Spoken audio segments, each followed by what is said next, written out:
రెడ్డి గారు ఆయన వయసు 70 సంవత్సరాలు ఉంటాయి, 65 ఉంటాయి అనుకుంటున్నాను. 65 నుంచి 70 ఆయన కింద ఈజీగా ఉంటుంది. పనుకొని పైకి పోలీసు వాళ్ళు లేపుతున్నప్పుడు ఆయన చేసిన ఆ యుద్ధం చూసారా? ఆయన ఆ పర్సనాలిటీకి ఆయన ఆ పనుగులాట, ఆ పోరాటం తెలుగుదేశం పార్టీలో 30-40 ఏళ్ళు ఉన్నోళ్ళు కూడా ఈ వయసులో ఉన్న యంగ్స్టర్స్ కూడా చేయట్లా. ఒకసారి అంటే కొంతమంది పాపం రాజు లాంటి వాళ్ళు, లేకపోతే కొంతమంది ఇప్పుడు యాక్టివ్గా చేస్తున్నారు, కానీ చాలామంది అసలు ఆ యాక్టివ్నెస్లో లేరు. మరి వాళ్ళందరికీ ఇట్లాంటి ఇది స్ఫూర్తిదాయకం. అదిగో చూడు, మనిషి అంత పెద్ద పర్సనాలిటీ ఆయన పొనుకొని ఉంటే, ఆయన లేపుతుంటే ఆయనకి గట్టిగా వాళ్ళందరినీ ఆయన మామూలుగా ఒక 2-3 అయితే ఎత్తలేరు కదా. అంతే కదా. యా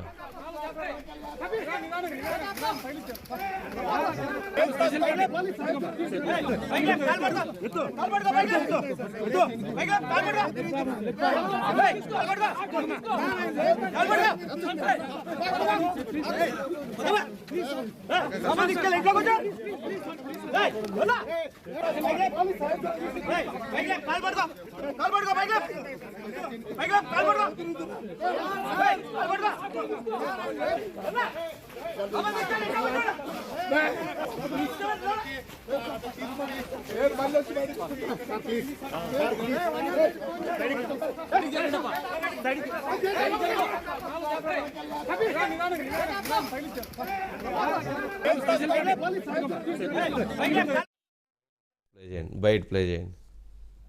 బయట అవసరం ఉంది.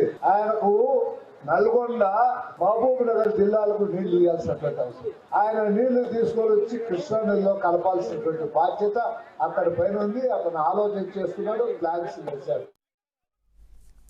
అది జేసీ ప్రభాకర్ రెడ్డి గారు ఆ సంఘటన అరెస్ట్ అయింది. జేసీ దివాకర్ రెడ్డి గారు ఏమన్నా రాయలసీమని తెలంగాణలోనే కలపండి, నీటి సమస్యలన్నీ పరిష్కారం అవుతాయని చెప్పేటువంటి ఉద్దేశం చేశారు.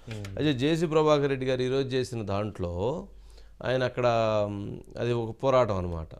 జనరల్గా తెలుగుదేశం పార్టీలో మంత్రులుగా అనుభవించిన వాళ్ళు, లేకపోతే తెలుగుదేశం పార్టీలో సీనియర్ లీడర్లు ఎవరు, లేకపోతే ఒక రకమైన బాగా ఇదైన వాళ్ళు కూడా అటువంటి పోరాటం చేస్తున్నారు, కానీ బట్ కొంచెం ఇది డిఫరెంట్.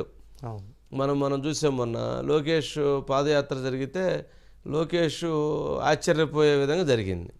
తెలుగుదేశం పార్టీ మొత్తం స్టేట్లో ఉన్న వాళ్ళందరూ కూడా ఇలా చేయాలంటే ఎలా చేయాలని చెప్పని చర్చించుకునే పరిస్థితిని ఆయన క్రియేట్ చేశారు, ఒక ఐకాన్గా చేశారు.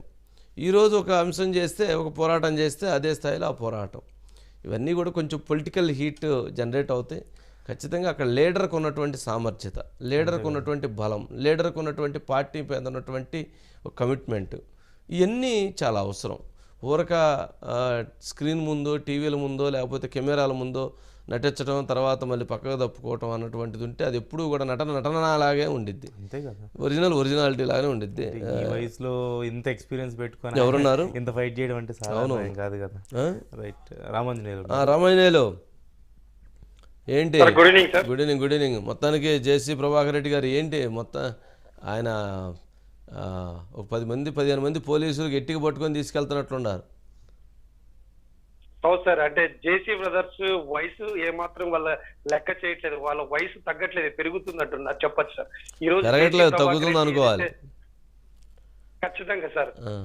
జేసీ ప్రభాకర్ రెడ్డి ఇసుక పైన ఏదైతే మాట చెప్పారో, ఖచ్చితంగా ప్రతి సోమవారం నేను ఇసుక పైన పోరాటం చేస్తానట్లే ఈ రోజు జేసీ ప్రభాకర్ రెడ్డి పిలిపించిన నేపథ్యంలోనే దాదాపు ఆయన నిన్న రాత్రి నుంచే కూడా పోలీసులు అదుపులోకి తీసుకొని బయటకు రానికుండా అవసరం చేస్తే కూడా వాళ్ళందరినీ దాటుకొని ఇంటి దగ్గర డైరెక్ట్ రోడ్డు మీద పడుకున్నారు సార్. అంటే నేను అక్కడికి వెళ్ళి ఏదైతే పెద్దపప్పూరులో జరుగుతుంది దాన్ని చేసే వరకు నేను విడిచిపెట్టే ప్రసక్తే లేదని ఈ రోజు బయటికి పోలీసులు కూడా తోచుకొని వచ్చి ఆయన వయసు లెక్క చేయకుండా పోలీసులు అయితే నూకులాటలో కూడా ఆయన రోడ్డు మీద కింద పడిపోయారు సార్. ఒకనొకసారి జేసీ ప్రభాకర్ రెడ్డికి ఏదో తల పగిలిందన్నా కూడా కంగారు పడిపోయినా కూడా ఆయన మాత్రం ఏమాత్రం వదలట్లేదు. ఖచ్చితంగా నేను ఇసుక పైన పోరాడతాను, ఖచ్చితంగా నేను ఆ రీచ్ కి వెళ్ళి తీరుతాను అన్నట్లు కూడా అయితే పోలీసులు కూడా నెట్టుకొని వచ్చి అయితే వెళ్లే ప్రయత్నం చేశారు. అయితే పోలీసులు మాత్రము అవసరం చేసి ఆయన ఇంటి దగ్గరికి తీసుకెళ్లి లోపలికి వదిలేసిన పరిస్థితి ఉంది. అంటే జేసీ ప్రభాకర్ రెడ్డి పోరాట పట్టిన చూస్తుంటే కూడా ఆ కౌన్సిలర్లు కూడా ముందుకు వచ్చారు సార్. ఈ రోజు కౌన్సిలర్లు కూడా దాదాపు టీడీపీ కౌన్సిలర్ అంతా కూడా అక్కడ అయితే అక్రమాలు జరుగుతున్న నేపథ్యంలోనే వంట వార్పు ఏర్పాటు చేశారు. ఆ కౌన్సిలర్లు కూడా ఈ రోజు రాత్రి 7 గంటల 8 గంటల ప్రాంతంలో పోలీసులంతా కూడా పూర్తిగా ఆ కౌన్సిలర్లన్నీ కూడా బయటకు తరలించారు. అయితే ఆ జేసీ ప్రభాకర్ రెడ్డి కూడా ఆ కౌన్సిలర్లు ఎక్కడున్నారు, వాళ్ళకి ఏమన్నా అవుతే ఏంటి, ఎక్కడికి తరలించారని కూడా ఇప్పుడు కూడా రోడ్డు మీద నిరసన చేపట్టారు సార్ తాడిపత్రి పట్టణంలో. ఆయన మాత్రం బయటకు వదలలేదు. అయితే ఇక్కడ జేసీ ప్రభాకర్ రెడ్డి తాడిపత్రిలో పోరాటం చేస్తున్నారు.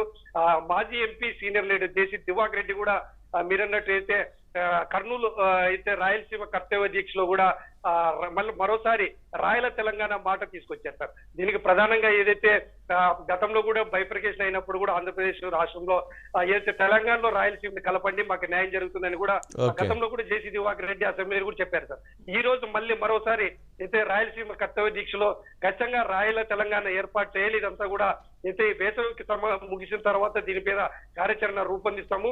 అదేవిధంగా తెలంగాణ ప్రభుత్వం మీద పొగిడేస్తారు. అంటే అయితే కాళేశ్వరం ప్రాజెక్టు ఈ రోజు పూర్తి చేసి తెలంగాణ ప్రజలందరికీ కూడా గోదావరి నీళ్లు పంచే విధంగా ముఖ్యమంత్రి చర్యలు తీసుకున్నారు. ఇక్కడ రాయలసీమ ముఖ్యమంత్రులు అవుతున్నారు కానీ ఇటు రాయలసీమలో నీటి ప్రాజెక్టులు పూర్తి కంప్లీట్ చేయలేకపోయారు. పేరుకే రాయలసీమ ముఖ్యమంత్రులు, ఇక్కడ మాత్రం రాయలసీమలో అనంతపూర్ గాని, కర్నూలు గాని, కడప, చిత్తూరు పూర్తిగా అన్యాయం జరుగుతుంది. దాదాపు కృష్ణా జలాలు 300 టీఎంసీలు అలిగేషన్ ఉంటే కూడా దాన్ని పూర్తిగా సద్వినియోగించలేకపోతున్నాము. అదేవిధంగా గోదావరి జలాలు తీసుకురావాలి, ఖచ్చితంగా ఆ విధంగా రాయల తెలంగాణకే నా వంతు ప్రయత్నం చేస్తామని కూడా ఈ రోజు మరోసారి ఘాటు వ్యాఖ్యలు చేశారు. ఆ విధంగా నిజంగా జేసీ దివాకర్ రెడ్డి ప్రయత్నం జరుగుతాయో మరోసారి రాయల తెలంగాణ అనేది చర్చ అంశం తెర మీదకి వస్తుందే, ఖచ్చితంగా వస్తే ఏ విధంగా సక్సెస్ అవుతారనేది పెద్ద చర్చనీయాంశంగా